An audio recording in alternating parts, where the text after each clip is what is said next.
जय माता दी। प्रिय भक्तजनों, आप सभी का श्री दुर्गा सप्तशती पाठ के 5वें दिन के अध्याय में एक बार फिर से स्वागत है। माता रानी आप सभी की मनोकामनाएं पूर्ण करें। आज आप सुनेंगे श्री दुर्गा सप्तशती पाठ के 5वें दिन के अध्याय, जिसमें अध्याय 9 और 10 सुनेंगे। साथ ही श्री दुर्गा कवच पाठ, अर्गला कीलक स्तोत्र पाठ का हिंदी अनुवाद भी सुनेंगे। ओम नमः चंडिकाय। प्रिय श्रोताओं, आप सुनिए श्री दुर्गा कवच पाठ हिंदी में। इस श्री चंडी कवच के ब्रह्मा ऋषि अनुष्टुप छंद चामुंडा देवता अंग न्यास में कही गई माताएं बीज दिग्बंध देवता तत्व है। श्री जगदम्बा की प्रीति के लिए सप्तशती के पाठांग भूत जप में इसका विनियोग किया जाता है। चंडिका देवी को नमस्कार है। मार्कंडेय जी ने कहा, पितामह, जो इस संसार में परम गोपनीय तथा मनुष्यों की सब प्रकार से रक्षा करने वाला है और जो अब तक आपने दूसरे किसी के सामने प्रकट नहीं किया हो, ऐसा कोई साधन मुझे बताइए। तब ब्रह्मा जी बोले, हे ब्राह्मण, ऐसा साधन तो एक देवी का कवच ही है, जो गोपनीय से भी परम गोपनीय, पवित्र तथा संपूर्ण प्राणियों का उपकार करने वाला है। महामुने, उसे श्रवण करो। देवी की 9 मूर्तियां हैं, जिन्हें नवदुर्गा कहते हैं। उनके पृथक पृथक नाम बतलाए जाते हैं। प्रथम नाम शैलपुत्री है, दूसरी मूर्ति का नाम ब्रह्मचारिणी है, तीसरा स्वरूप चंद्रघंटा के नाम से प्रसिद्ध है, चौथी मूर्ति को कुष्मांडा कहते हैं, पांचवी दुर्गा का नाम स्कंद माता है, देवी के छठे रूप को कात्यायनी कहते हैं, सातवां कालरात्रि और 8वां स्वरूप महागौरी के नाम से प्रसिद्ध है, 9वीं दुर्गा का नाम सिद्धिदात्री है। ये सब नाम सर्वज्ञ महात्मा वेद भगवान के द्वारा ही प्रतिपादित है। जो मनुष्य अग्नि में जल रहा हो, रणभूमि में शत्रुओं से घिर गया हो, विषम संकट में फंस गया हो तथा इस प्रकार भय से आतुर होकर जो भगवती दुर्गा की शरण में प्राप्त हुए हो, उनका कभी कोई अमंगल नहीं होता। युद्ध के समय संकट में पड़ने पर भी उनके ऊपर कोई विपत्ति नहीं दिखाई देती। उन्हें शोक, दुख और भय की प्राप्ति नहीं होती। जिन्होंने भक्ति पूर्वक देवी का स्मरण किया है, उनका निश्चय ही अभ्युदय होता है। देवेश्वरी, जो तुम्हारा चिंतन करते हैं, उनकी तुम निसंदेह रक्षा करती हो। चामुंडा देवी प्रेत पर आरूढ़ होती है, वाराही भैंसे पर सवार होती है, ऐन्द्री का वाहन ऐरावत हाथी है, वैष्णवी देवी गरुड़ पर ही आसन जमाती है, महेश्वरी वृषभ पर आरूढ़ होती है, कौमारी का वाहन मयूर है, भगवान विष्णु की प्रियतमा लक्ष्मी देवी कमल के आसन पर विराजमान है और हाथों में कमल धारण किए हुए हैं। वृषभ पर आरूढ़ ईश्वरी देवी ने श्वेत रूप धारण कर रखा है। ब्राह्मी देवी हंस पर बैठी हुई है और सब प्रकार के आभूषणों से विभूषित है। इस प्रकार ये सभी माताएं सब प्रकार की योग शक्तियों से संपन्न है। इनके सिवा और भी बहुत सी देवियां हैं, जो अनेक प्रकार के आभूषणों की शोभा से युक्त और नाना प्रकार के रत्नों से सुशोभित है। ये संपूर्ण देवियां क्रोध में भरी हुई हैं और भक्तों की रक्षा के लिए रथ पर बैठी दिखाई देती हैं। ये शंख, चक्र, गदा, शक्ति, हल और मूसल, खेटक और तोमर, परशु तथा पाश, कुंत और त्रिशूल और उत्तम शारंग धनुष आदि अस्त्र शस्त्र अपने हाथों में धारण करती हैं। दैत्यों के शरीर का नाश करना, भक्तों को अभयदान देना और देवताओं का कल्याण करना, यही उनके शस्त्र धारण का उद्देश्य है।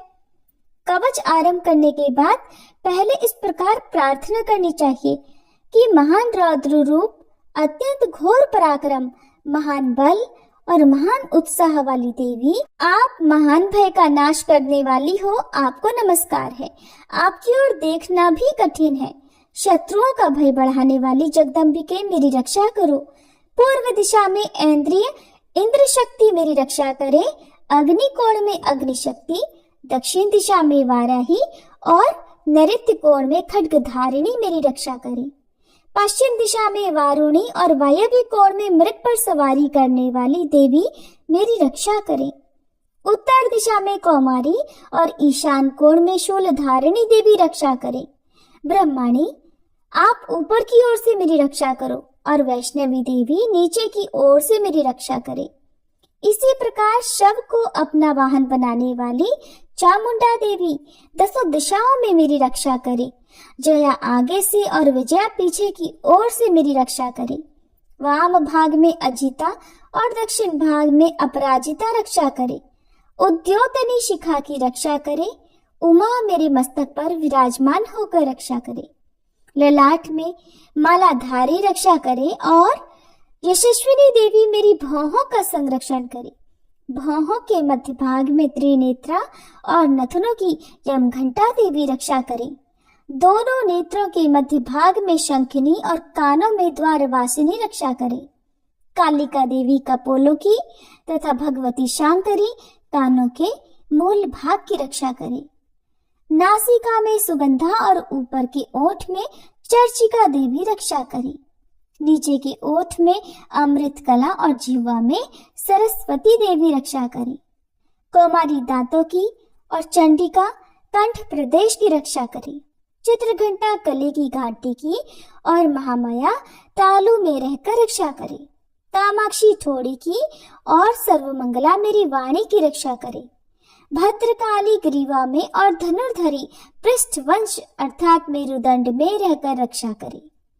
कंठ के बाहरी भाग में नीलग्रीवा और कंठ की नली में नलकूबरी रक्षा करे। दोनों कंधों में खड्गिनी और मेरी दोनों भुजाओं की वज्रधारिणी रक्षा करे। दोनों हाथों में दंडनी और अंगुलियों में अंबिका रक्षा करे। शूलेश्वरी नखों की रक्षा करे। कुलेश्वरी कुक्षी अर्थात पेट में रहकर रक्षा करे। महादेवी दोनों स्तनों की और शोक विनाशिनी देवी मन की रक्षा करे। ललिता देवी हृदय में और शूल धारिणी उदर में रहकर रक्षा करे। नाभि में कामिनी और गुह्य भाग की गुह्येश्वरी रक्षा करे। पूतना और कामिका लिंग की और महिषवाहिनी गुदा की रक्षा करे। भगवती कटिक भाग में और विंध्यवासिनी घुटनों की रक्षा करे। संपूर्ण कामनाओं को देने वाली महाबला देवी दोनों पिंडलियों की रक्षा करे। नरसिम्ही देवी घुट्टियों की और तेजसी देवी दोनों चरणों के पृष्ठभाग की रक्षा करे। श्री देवी पैरों की अंगुलियों में और तलवासिनी पैरों के तलुओं में रहकर रक्षा करे। अपनी दाढ़ों के कारण भयंकर दिखाई देने वाली दृष्टा कराली देवी नखों की और ऊर्ध्वकेशिनी देवी केशों की रक्षा करे। रोमावलियों के छिद्रों में कौबेरी और त्वचा की वागीश्वरी देवी रक्षा करे। पार्वती देवी रक्त मज्जा वसा मांस हड्डी और मेद की रक्षा करे। आंतों की कालरात्रि और पित्त की मुकुटेश्वरी रक्षा करे। मूलाधार आदि कमल कोशों में पद्मावती देवी और कफ में चूड़ामणि देवी स्थित होकर रक्षा करे। नख के तेज की ज्वालामुखी रक्षा करे। जिसका किसी भी अस्त्र से भेदन नहीं हो सकता वह अभेद्या देवी शरीर की समस्त संधियों में रहकर रक्षा करे। ब्रह्माणी, आप मेरे वीर की रक्षा करें। छत्रेश्वरी छाया की तथा धर्मधारिणी देवी मेरे अहंकार मन और बुद्धि की रक्षा करे। हाथ में वज्र धारण करने वाली वज्रहस्ता देवी मेरे प्राण अपान व्यान उदान और समान वायु की रक्षा करे। कल्याण से शोभित होने वाली भगवती कल्याण शोभना मेरे प्राणों की रक्षा करे। रस रूप गंध शब्द और स्पर्श इन विषयों का अनुभव करते समय योगिनी देवी रक्षा करे तथा सत्वगुण तमोगुण और रजोगुण की रक्षा सदा नारायणी देवी करे। वराही आयु की रक्षा करे। वैष्णवी धर्म की रक्षा करे और चक्रणी अर्थात चक्र धारण करने वाली देवी यश कीर्ति लक्ष्मी धन तथा विद्या की रक्षा करे। इंद्राणी, आप मेरे गोत्र की रक्षा करें। चंडिके, आप मेरे पशुओं की रक्षा करो। महालक्ष्मी, पुत्रों की रक्षा करो और भैरवी पत्नी की रक्षा करे। मेरे पथ की सुपथा तथा मार्ग की क्षेमंकरी रक्षा करे। राजा के दरबार में महालक्ष्मी रक्षा करे और सब ओर व्याप्त रहने वाली विजया देवी संपूर्ण भयों से मेरी रक्षा करे। देवी, जो स्थान कवच में नहीं कहा गया है अतएव रक्षा से रहित है, वह सब आपके द्वारा सुरक्षित हो, क्योंकि आप विजयशालिनी और पाप नाशिनी हो। यदि अपने शरीर का भला चाहे तो मनुष्य बिना कवच के कहीं एक पग भी ना जाए। कवच का पाठ करके ही यात्रा करे। कवच के द्वारा सब ओर से सुरक्षित मनुष्य जहाँ जहाँ भी जाता है वहाँ वहाँ उसे धन लाभ होता है तथा संपूर्ण कामनाओं की सिद्धि करने वाली विजय की प्राप्ति होती है। वह जिस जिस अभीष्ट वस्तु का चिंतन करता है उसको निश्चय ही प्राप्त कर लेता है। वह पुरुष इस पृथ्वी पर तुलना रहित महान ऐश्वर्य का भागी होता है। कवच से सुरक्षित मनुष्य निर्भय हो जाता है। युद्ध में उसकी पराजय नहीं होती और वह तीनों लोकों में पूजनीय होता है। देवी का यह कवच देवताओं के लिए भी दुर्लभ है। जो प्रतिदिन नियम पूर्वक तीनों संध्याओं के समय श्रद्धा के साथ इसका पाठ करता है उसे देवी कला प्राप्त होती है और वह तीनों लोकों में कहीं भी पराजित नहीं होता। इतना ही नहीं, वह अपमृत्यु से रहित हो 100 से भी अधिक वर्षों तक जीवित रहता है। मकड़ी, चेचक और कोढ़ आदि उसकी संपूर्ण व्याधियां नष्ट हो जाती हैं। कनेर, भांग, अफीम, धतूरे आदि का स्थावर विष, सांप और बिच्छू आदि के काटने से चढ़ा हुआ जंगम विष तथा अहिफेन और तेल के संयोग आदि से बनने वाला कृत्रिम विष, ये सब प्रकार के विष दूर हो जाते हैं, उनका कोई असर नहीं होता। इस पृथ्वी पर मारण, मोहन आदि जितने अभिचारी के प्रयोग होते हैं तथा इस प्रकार के जितने मंत्र यंत्र होते हैं वे सब इस कवच को हृदय में धारण कर लेने पर उस मनुष्य को देखते ही नष्ट हो जाते हैं। ये ही नहीं, पृथ्वी पर विचरने वाले ग्राम देवता, आकाशचारी देव विशेष, जल के संबंध से प्रकट होने वाले गण, उपदेश मात्र से सिद्ध होने वाले निम्न कोटि के देवता, अपने जन्म के साथ प्रकट होने वाले देवता, कुल देवता, माला अर्थात कंठमाला आदि, डाकिनी, शाकिनी, अंतरिक्ष में विचरने वाली अत्यंत बलवती भयानक डाकिनियां, ग्रह, भूत, पिशाच, यक्ष, गंधर्व, राक्षस, ब्रह्म राक्षस, बेताल, कूष्मांड और भैरव आदि अनिष्टकारक देवता भी हृदय में कवच धारण किए रहने पर उस मनुष्य को देखते ही भाग जाते हैं। कवचधारी पुरुष को राजा से सम्मान वृद्धि प्राप्त होती है। यह कवच मनुष्य के तेज की वृद्धि करने वाला और उत्तम है। कवच का पाठ करने वाला पुरुष अपनी कीर्ति से विभूषित भूतल पर अपने सुयश के साथ साथ वृद्धि को प्राप्त होता है। जो पहले कवच का पाठ करके उसके बाद सप्तशती चंडिका का पाठ करता है, उसकी जब तक वन, पर्वत और काननों सहित ये पृथ्वी टिकी रहती है तब तक यहाँ पुत्र, पौत्र आदि संतान परंपरा बनी रहती है।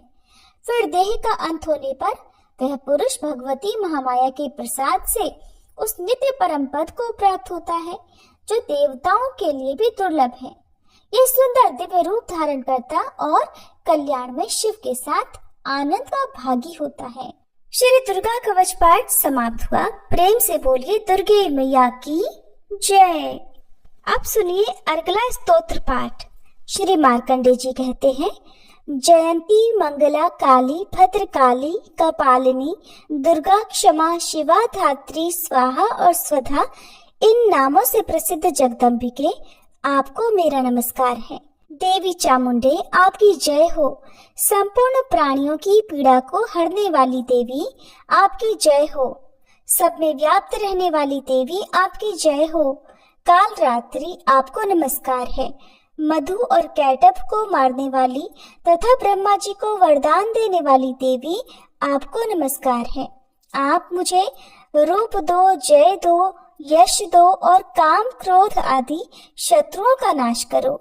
महिषासुर का नाश करने वाली तथा भक्तों को सुख देने वाली देवी आपको नमस्कार है। आप रूप दो, जय दो, यश दो और काम क्रोध आदि शत्रुओं का नाश करो। रक्त बीज का वध और चंड मुंड का विनाश करने वाली देवी आप रूप दो, जय दो, यश दो और काम क्रोध आदि शत्रुओं का नाश करो।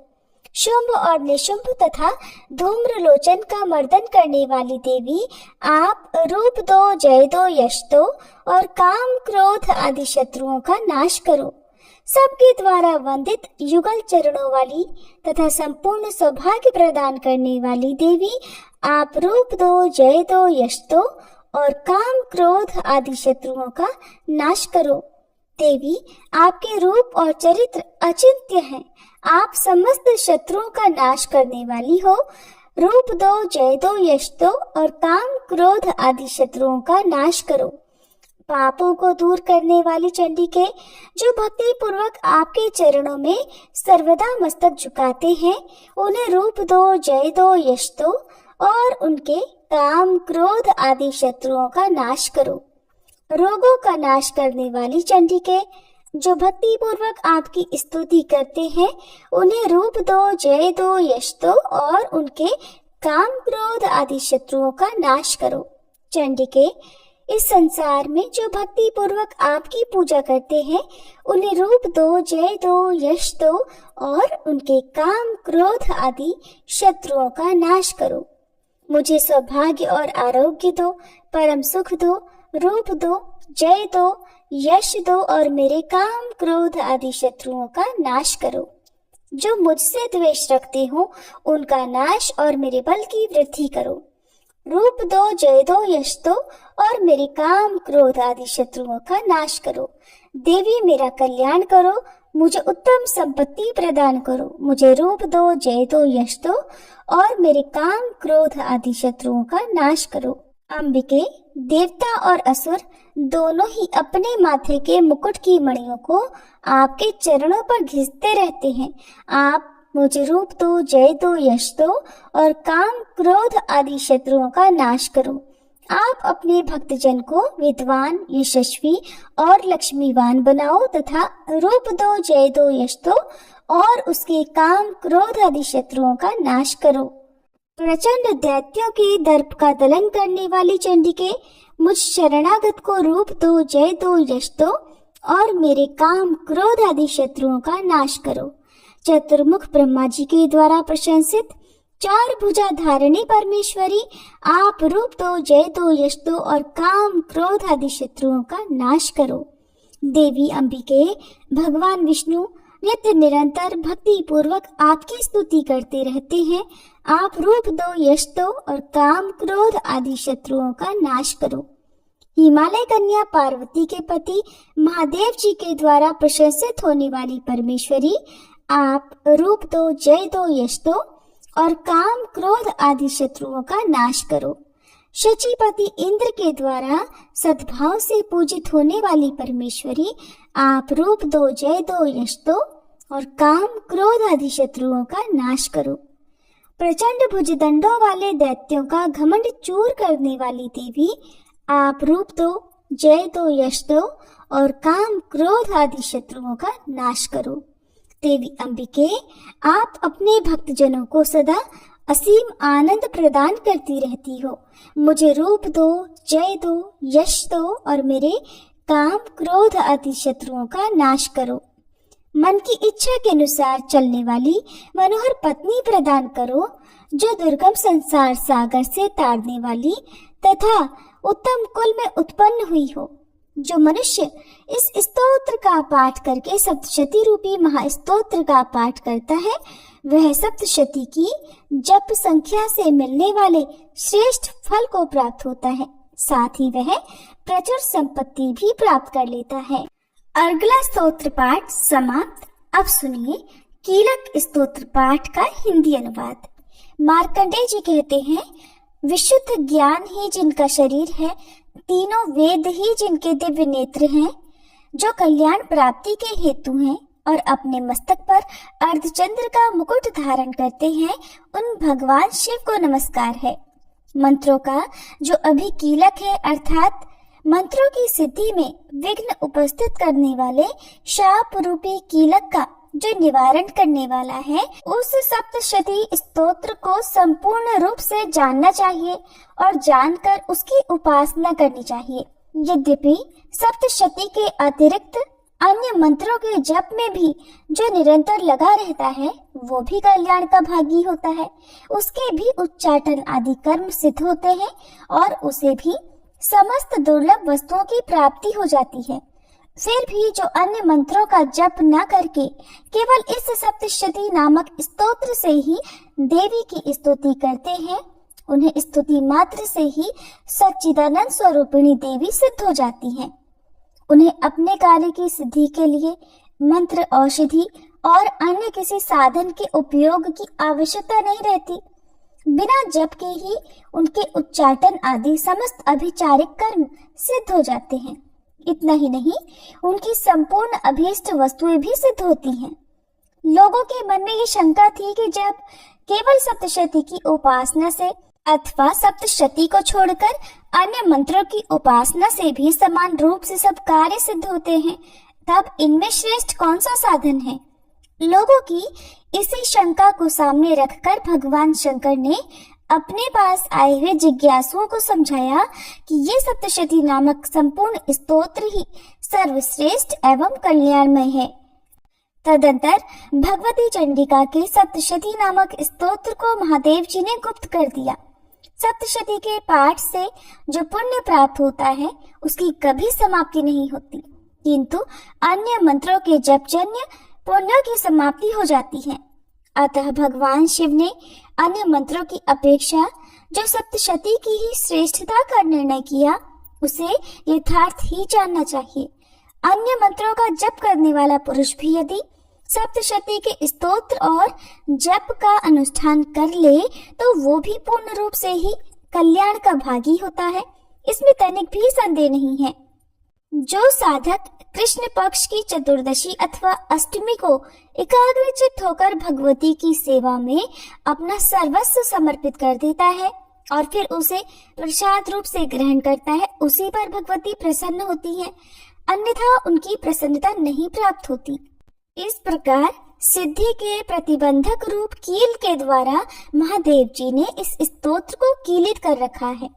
जो पूर्वोक्त रीति से निष्कीलन करके इस सप्तशती स्तोत्र का प्रतिदिन स्पष्ट उच्चारण पूर्वक पाठ करता है, वह मनुष्य सिद्ध हो जाता है, वही देवी का पार्षद होता है और वही गंधर्व भी होता है। सर्वत्र विचरते रहने पर भी इस संसार में उसे कहीं भी भय नहीं होता, वह अपमृत्यु के वश में नहीं पड़ता और देह त्यागने के बाद मोक्ष प्राप्त कर लेता है। अतः कीलन को जानकर उसका परिहार करके ही सप्तशती का पाठ आरंभ करे। जो ऐसा नहीं करता उसका नाश हो जाता है। इसलिए कीलक और निष्कीलन का ज्ञान प्राप्त करने पर ही ये स्तोत्र निर्दोष होता है और विद्वान पुरुष इस निर्दोष स्तोत्र का ही पाठ आरंभ करते हैं। स्त्रियों में जो कुछ भी सौभाग्य आदि दृष्टिगोचर होता है वो सब देवी के प्रसाद का ही फल है। अतः इस कल्याणमय स्तोत्र का सदा जप करना चाहिए। इस स्तोत्र का मंद स्वर से पाठ करने पर स्वल्प फल की प्राप्ति होती है और उच्च स्वर से पाठ करने पर पूर्ण फल की सिद्धि होती है। इसलिए उच्च स्वर से ही इसका पाठ आरंभ करना चाहिए। जिनके प्रसाद से ऐश्वर्य, सौभाग्य, आरोग्य, संपत्ति, शत्रुनाश तथा परम मोक्ष की भी सिद्धि होती है, उन देवी की स्तुति मनुष्य को अवश्य करनी चाहिए। इति कीलक स्तोत्रम संपूर्णम। 9वें अध्याय में निशुंभ वध का वर्णन किया गया है। राजा ने कहा, भगवान, आपने रक्त बीज के वध से संबंध रखने वाला देवी चरित्र का ये अद्भुत महात्म्य मुझे बतलाया। अब रक्त बीज के मारे जाने पर अत्यंत क्रोध में भरे हुए शुंभ और निशुंभ ने जो कर्म किया उसे मैं सुनना चाहता हूँ। मार्कंडेय ऋषि कहते हैं, राजन, युद्ध में रक्त बीज तथा अन्य दैत्यों के मारे जाने पर शुंभ और निशुंभ के क्रोध की सीमा नहीं रही। अपनी विशाल सेना इस प्रकार मारी जाती देख निशुंभ रोष में भरकर देवी की ओर दौड़ा। उसके साथ असुरों की प्रधान सेना थी। उसके आगे पीछे तथा पार्श्व भाग में बड़े बड़े असुर थे जो क्रोध से ओठ चबाते देवी को मार डालने के लिए आए। महापराक्रमी शुंभ भी अपनी सेना के साथ मात्र गणों से युद्ध करके क्रोधवश चंडिका को मारने के लिए आ पहुंचा। तब देवी के साथ शुंभ और निशुंभ का घोर संग्राम छिड़ गया। वे दोनों दैत्य मेघों की तरह बाणों की भयंकर वर्षा कर रहे थे। उन दोनों के चलाए हुए बाणों को चंडिका ने अपने बाणों के समूह से तुरंत काट डाला और शस्त्र समूह की वर्षा करके उन दोनों दैत्यपतियों के अंगों में भी चोट पहुंचाई। निशुंभ ने तीखी तलवार और चमकती हुई ढाल लेकर देवी के श्रेष्ठ वाहन सिंह के मस्तक पर प्रहार कर दिया। अपने वाहन को चोट पहुंचने पर देवी ने शूरप्र नामक बाण से निशुंभ की श्रेष्ठ तलवार तुरंत ही काट डाली और उसकी ढाल को भी, जिसमें 8 चांद जड़े थे, खंड खंड कर दिया। ढाल और तलवार के कट जाने पर उस असुर ने शक्ति चलाई, किंतु सामने आने पर देवी ने चक्र से उसके भी 2 टुकड़े कर दिए। अब तो निशुंभ क्रोध से जल उठा और उस दानव ने देवी को मारने के लिए शूल उठाया, किंतु देवी ने समीप आने पर उसे भी मुक्के से मारकर चूर्ण कर दिया। तब उसने गदा घुमाकर चंडी के ऊपर गदा चलाई, परंतु वह भी देवी के त्रिशूल से कटकर भस्म हो गई। तदंतर दैत्यराज निशुंभ को फरसा हाथ में लेकर आते देख देवी ने बाण समूह से घायल कर धरती पर सुला दिया। उस भयंकर पराक्रमी भाई निशुंभ के धराशायी हो जाने पर शुंभ को बड़ा क्रोध हुआ और अंबिका का वध करने के लिए वह आगे बढ़ा। रथ पर बैठे बैठे ही उत्तम आयुधों से सुशोभित अपनी बड़ी बड़ी 8 अनुपम भुजाओं से समूचे आकाश को ढककर वह अद्भुत शोभा पाने लगा। उसे आते देख देवी ने शंख बजाया और धनुष की प्रत्यंचा का भी अत्यंत दुस्सह शब्द किया। साथ ही अपने घंटे के शब्द से, जो समस्त दैत्य सैनिकों का तेज नष्ट करने वाला था, संपूर्ण दिशाओं को व्याप्त कर दिया। तदंतर सिंह ने भी अपनी दहाड़ से, जिसे सुनकर बड़े बड़े गजराजों का महान मद दूर हो जाता था, आकाश, पृथ्वी और 10 दिशाओं को गुंजा दिया। फिर काली ने आकाश में उछलकर अपने दोनों हाथों से पृथ्वी पर आघात किया। उससे ऐसा भयंकर शब्द हुआ जिससे पहले के सभी शब्द शांत हो गए। तत्पश्चात शिवदूती ने दैत्यों के लिए अमंगलजनक अट्टहास किया। इन शब्दों को सुनकर समस्त असुर थर्रा उठे, किंतु शुंभ को बड़ा क्रोध हुआ। उस समय देवी ने जब शुंभ को लक्ष्य करके कहा, ओ दुरात्मन, खड़ा रहे, खड़ा रहे, तभी आकाश में खड़े हुए देवता बोल उठे, जय हो, जय हो। शुंभ ने वहां आकर ज्वालाओं से युक्त अत्यंत भयानक शक्ति चलाई। अग्निमय पर्वत के समान आती हुई उस शक्ति को देवी ने बड़े भारी लूके से दूर हटा दिया। उस समय शुंभ के सिंहनाद से तीनों लोक गूंज उठे। राजन, उसकी प्रतिध्वनि से वज्रपात के समान भयानक शब्द हुआ, जिसने अन्य सब शब्दों को जीत लिया। शुंभ के चलाए हुए बाणों के देवी ने और देवी के चलाए हुए बाणों के शुंभ ने अपने भयंकर बाणों द्वारा सैकड़ों और हजारों टुकड़े कर दिए। तब क्रोध में भरी हुई चंडिका ने शुंभ को शूल से मारा। उसके आघात से मूर्छित होकर वह पृथ्वी पर गिर पड़ा। इतने में ही निशुंभ को चेतना हुई और उसने धनुष हाथ में लेकर बाणों द्वारा देवी काली तथा सिंह को घायल कर डाला। फिर उस दैत्यराज ने 10,000 बाहें बनाकर चक्रों के प्रहार से चंडिका को आच्छादित कर दिया। तब दुर्गम पीड़ा का नाश करने वाली भगवती दुर्गा ने कुपित होकर अपने बाणों से उन चक्रों तथा बाणों को काट गिराया।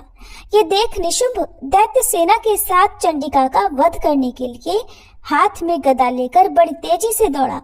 उसके आते ही चंडी ने तीखी धार वाली तलवार से उसकी गदा को शीघ्र ही काट डाला। तब उसने शूल हाथ में ले लिया। देवताओं को पीड़ा देने वाले निशुंभ को शूल हाथ में लिए आते देख चंडिका ने वेग से चलाए हुए अपने शूल से उसकी छाती छेद डाली। शूल से विदीर्ण हो जाने पर उसकी छाती से एक दूसरा महाबली एवं महापराक्रमी पुरुष खड़ी रह कहता हुआ निकला। उस निकलते हुए पुरुष की बात सुनकर देवी ठठाकर हंस पड़ी और खड्ग से उन्होंने उसका मस्तक काट डाला। फिर तो वह पृथ्वी पर गिर पड़ा। तदंतर सिंह अपनी दाढ़ों से असुरों की गर्दन कुचल कर खाने लगा। ये बड़ा भयंकर दृश्य था। इधर काली तथा शिवदूती ने भी अन्यान्य दैत्यों का भक्षण आरंभ कर दिया। कौमारी की शक्ति से विदीर्ण होकर कितने ही महादैत्य नष्ट हो गए। ब्रह्माणी के मंत्रपूत जल से निस्तेज होकर कितने ही भाग खड़े हुए। कितने ही दैत्य माहेश्वरी के त्रिशूल से छिन्न भिन्न होकर धाराशायी हो गए। वाराही के थूथन के आघात से कितनों का पृथ्वी पर कचूमर निकल गया। वैष्णवी ने भी अपने चक्र से दानवों के टुकड़े टुकड़े कर डाले। ऐन्द्री के हाथ से छूटे हुए वज्र से भी कितने ही प्राणों से हाथ धो बैठे। कुछ असुर नष्ट हो गए और कुछ उस महायुद्ध से भाग गए तथा कितने ही काली शिवदूती तथा सिंह के ग्रास बन गए। जय माता दी। इस प्रकार श्री मार्कंडेय पुराण में सावर्णिक मनवंतर की कथा के अंतर्गत देवी महात्म्य में निशुंभ वध नामक 9वां अध्याय पूर्ण हुआ। अब सुनिए 10वां अध्याय, जिसमें शुंभ वध का वर्णन किया गया है। 10वें अध्याय को शुरू करने से पहले हम सब मिलकर माँ जगदम्बे का ध्यान करें। मैं मस्तक पर अर्धचंद्र धारण करने वाली शिव शक्ति स्वरूपा भगवती कामेश्वरी का हृदय में चिंतन करती हूँ। वे तपाए हुए स्वर्ण के समान सुंदर हैं। सूर्य, चंद्रमा और अग्नि, ये ही 3 उनके नेत्र हैं और वे अपने मनोहर हाथों में धनुष, बाण, अंकुश, पाश और शूल धारण किए हुए हैं। मार्कंडेय ऋषि कहते हैं, राजन, अपने प्राणों के समान प्यारे भाई निशुंभ को मारा गया देख तथा सारी सेना का संहार होता जान शुंभ ने कुपित होकर कहा, दुष्ट दुर्गे, तू बल के अभिमान में आकर झूठ मूठ का घमंड न दिखा। तू बड़ी माननी बनी हुई है, किंतु दूसरी स्त्रियों के बल का सहारा लेकर लड़ती है। तब देवी बोली, ओ दुष्ट, मैं अकेली ही हूँ। इस संसार में मेरे सिवा दूसरी कौन है? देख, ये मेरी ही विभूतियां हैं, इसलिए मुझ में ही प्रवेश कर रही हैं। तदंतर ब्रह्माणी आदि समस्त देवियां अंबिका देवी के शरीर में लीन हो गईं। उस समय केवल अंबिका देवी ही रह गईं। तब देवी बोली, मैं अपनी ऐश्वर्य शक्ति से अनेक रूपों में यहाँ उपस्थित हुई थी। उन सब रूपों को मैंने समेट लिया। अब अकेले ही युद्ध में खड़ी हूँ, तुम भी स्थिर हो जाओ। मार्कंडेय ऋषि कहते हैं, राजन, तदंतर देवी और शुंभ दोनों में सब देवताओं तथा दानवों के देखते देखते भयंकर युद्ध छिड़ गया। बाणों की वर्षा तथा तीखे शस्त्रों और दारुण अस्त्रों के प्रहार के कारण उन दोनों का युद्ध सब लोगों के लिए बड़ा भयानक प्रतीत हुआ। उस समय अंबिका देवी ने जो सैकड़ों दिव्य अस्त्र छोड़े, उन्हें दैत्यराज शुंभ ने उनके निवारक अस्त्रों द्वारा काट डाला। इसी प्रकार शुंभ ने भी जो दिव्य अस्त्र चलाए, उन्हें परमेश्वरी ने भयंकर हुंकार शब्द के उच्चारण आदि द्वारा खिलवाड़ में ही नष्ट कर डाला। तब उस असुर ने सैकड़ों बाणों से देवी को आच्छादित कर दिया।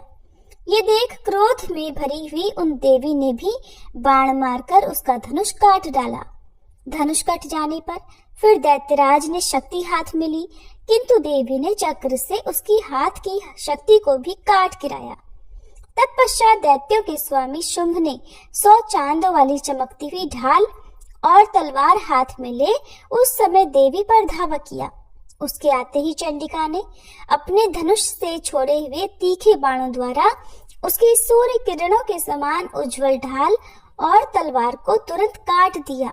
फिर उस दैत्य के घोड़े और सारथी मारे गए। धनुष तो पहले ही कट चुका था।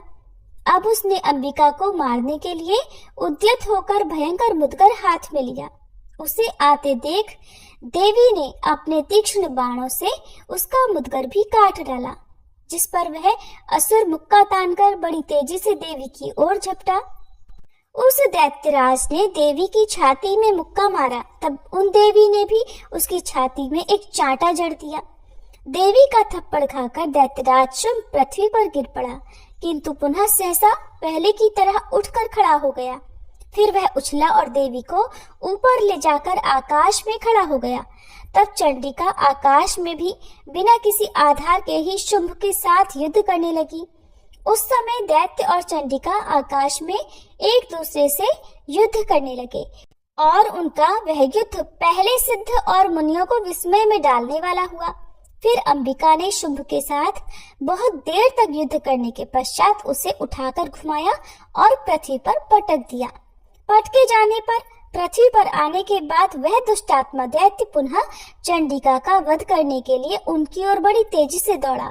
तब समस्त दैत्यों के राजा शुंभ को अपनी ओर आते देख देवी ने त्रिशूल से उसकी छाती छेदकर उसे पृथ्वी पर गिरा दिया। देवी के शूल की धार से घायल होने पर उसके प्राण पखेरु उड़ गए और वह समुद्रों, द्वीपों तथा पर्वतों सहित समूची पृथ्वी को कंपाता हुआ भूमि पर गिर पड़ा। इसके बाद उस दुरात्मा के मारे जाने पर संपूर्ण जगत प्रसन्न और पूर्ण स्वस्थ हो गया। आकाश स्वच्छ दिखाई देने लगा। पहले जो उत्पात सूचक मेघ और उल्कापात होते थे वे सब शांत हो गए तथा उस दैत्य के मारे जाने पर नदियां भी ठीक मार्ग से बहने लगी। उस समय शुंभ की मृत्यु के बाद संपूर्ण देवताओं का हृदय हर्ष से भर गया और गंधर्वगण मधुर गीत गाने लगे। दूसरे गंधर्व बाजे बजाने लगे, अप्सराएं नाचने लगी, पवित्र वायु बहने लगी, सूर्य की प्रभा उत्तम हो गई। अग्निशाला की बुझी हुई आग अपने आप प्रज्वलित हो उठी और संपूर्ण दिशाओं के भयंकर शब्द शांत हो गए। जय माता दी। इस प्रकार श्री मार्कंडेय पुराण में सावर्णिक मनवंतर की कथा के अंतर्गत देवी महात्म्य में शुंभ वध नाम का 10वां अध्याय पूर्ण हुआ। इसके आगे के अध्याय आप सभी कल की वीडियो में जरूर सुनिएगा। माँ दुर्गा से क्षमा प्रार्थना। हे परमेश्वरी, मेरे द्वारा रात दिन सहस्त्रों अपराध होते रहते हैं। अपनी भक्त समझकर मेरे उन अपराधों को आप कृपा पूर्वक क्षमा करो। हे परमेश्वरी, मैं आवाहन करना नहीं जानती, विसर्जन करना नहीं जानती तथा पूजा करने का ढंग भी नहीं जानती, मुझे क्षमा करो। हे देवी, हे सुरेश्वरी, मैंने जो मंत्रहीन, क्रियाहीन और भक्तिहीन पूजन किया है वह सब आपकी कृपा से पूर्ण हो। सैकड़ों अपराध करके भी जो आपकी शरण में जय जगदम्बे कहकर पुकारता है उसे वह गति प्राप्त होती है जो ब्रह्मादि देवताओं के लिए भी सुलभ नहीं है। हे जगदम्बिके, मैं अपराधी हूँ किंतु आपकी शरण में आई हूँ। इस समय दया की पात्र हूँ, आप जैसा चाहो करो। देवी परमेश्वरी, अज्ञान से, भूल से अथवा बुद्धि भ्रांत होने के कारण मैंने जो कुछ भी कम या अधिक कर दिया हो वह सब क्षमा करो और प्रसन्न हो।